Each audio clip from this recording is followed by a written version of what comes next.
Let this circle represent $1 million. This is what $10 million would look like. This is what $100 million would look like. And this is what $1 billion would look like.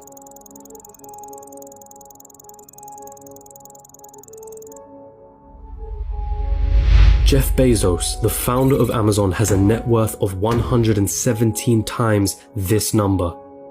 And then there's you.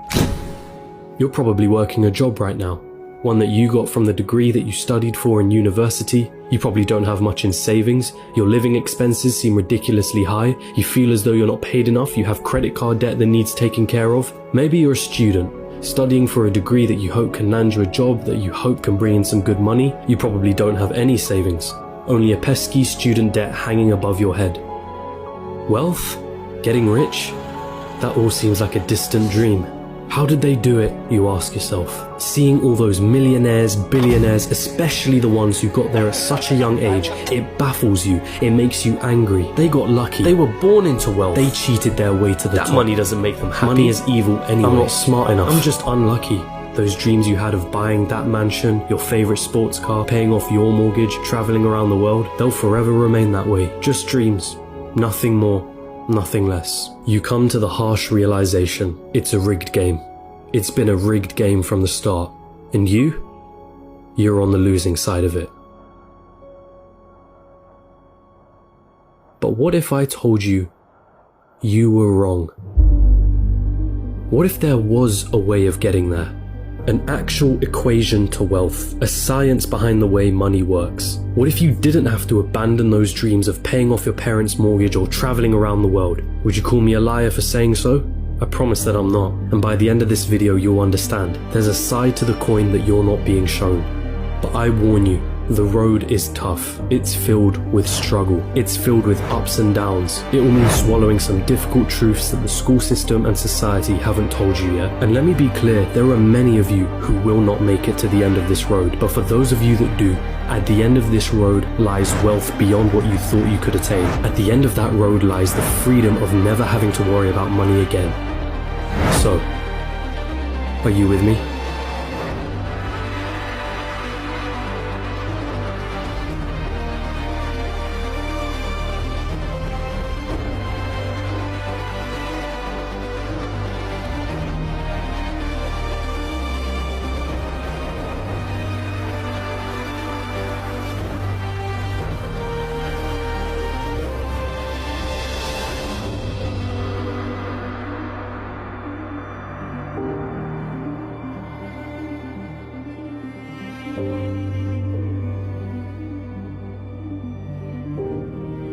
Still with me?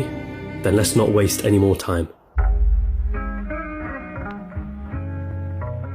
What do you really think about money? Is it something you work for? Is it earned or is it inherited? Is it the root cause of all evil?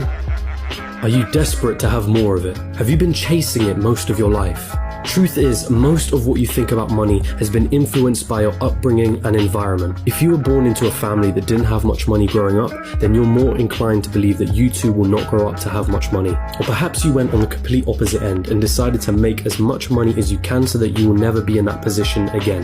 The fact that your school didn't teach you much about this subject doesn't help things. And because of this, most of you are going to have false beliefs about money that aren't going to help you on this journey. Now stick with me here, because we're going to have to change the way you've been seeing money your whole life.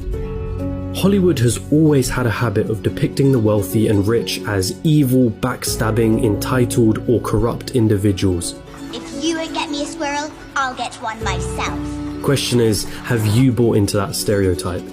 A recent report released by WealthX showed that of the world's ultra-wealthy, those that had a net worth of 30 million or more, 68% of them were self-made. And it seems like every other study backs up this conclusion. Warren Buffett? Self-made billionaire. Howard Schultz? Born in poverty. Oprah Winfrey? Born in poverty. Jeff Bezos? Self-made billionaire. Elon Musk? Self-made billionaire. Sarah Blakely? Self-made billionaire.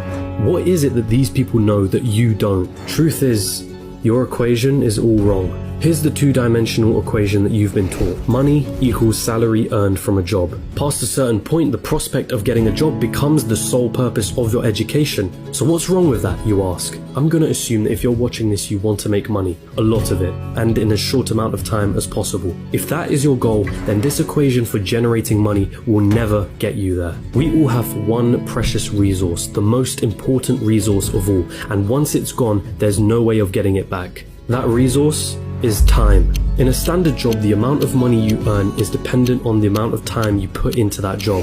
If you earned $20 an hour and worked 40 hours a week, it would take you nearly 24 years to reach a total of $1 million. But that is without subtracting any taxes or any expenses that you will incur over 24 years. And let's not forget that inflation would make your $1 million less valuable. The reality is that on a salary of $20 an hour, you can only really be a millionaire at an old age by living frugally. And most of that precious resource known as time has slipped through your fingers. You traded all that time for money, and it wasn't even a substantial amount either. So again, you ask yourself, how is it then that there are self-made millionaires and billionaires at such young ages? What makes them so different? And the truth is, they have a better equation than you. They have a way of understanding money that you haven't quite grasped yet.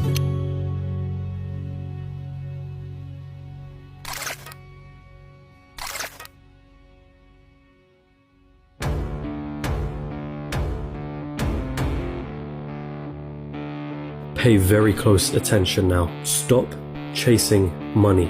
In a capitalist society, the rules of the game are as follows. You are paid in proportion to the perceived value that you have. And the people that perceive your value, they are the market, the consumers of the economy. The market is you, your friends, your family, your neighbors, your country. People complain that football players are overpaid, but for players to be paid millions, there has to be a market for the football industry in the first place. People have to see the value in football in the first place for them to want to spend money on matches and merchandise. And if the market has a high demand for football, guess what happens to the players who are at the top of their game? They are paid generously for it. It's not about how hard you work.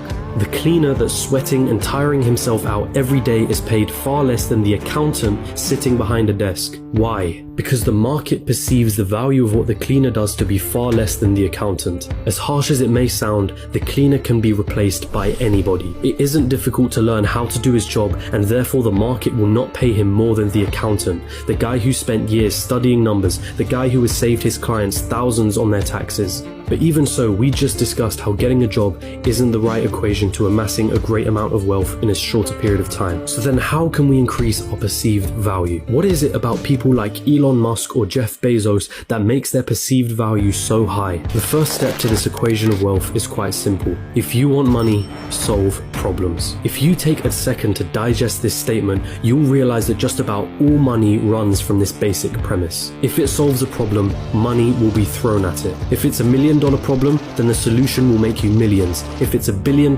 problem, then the solution will make you billions. Think about all the problems that a site like Amazon solves. The hassle of going to a store, the hassle of having to wait weeks for a delivery, cheaper prices, and so on. Not to mention all the other companies that Amazon owns and the problems that those companies solve. Jeff Bezos helped solve $1 billion problem and was rewarded favorably for doing so. I see what you did. If you've been chasing money, then you've been doing it all wrong. It sounds almost paradoxical, but if you want money, it isn't money that you should be looking for. You should be looking for problems, and more importantly, solutions to those problems. And once you've found that solution, make a business around it.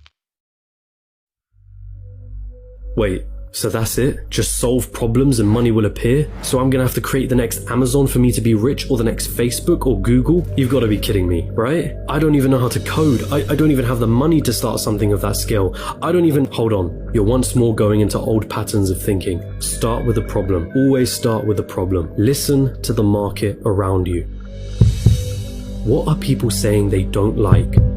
What are people saying they wish existed? What are people saying frustrates them? What do people think is incredibly inconvenient? Is that a problem that you can solve? And also, is it a problem that is worth solving?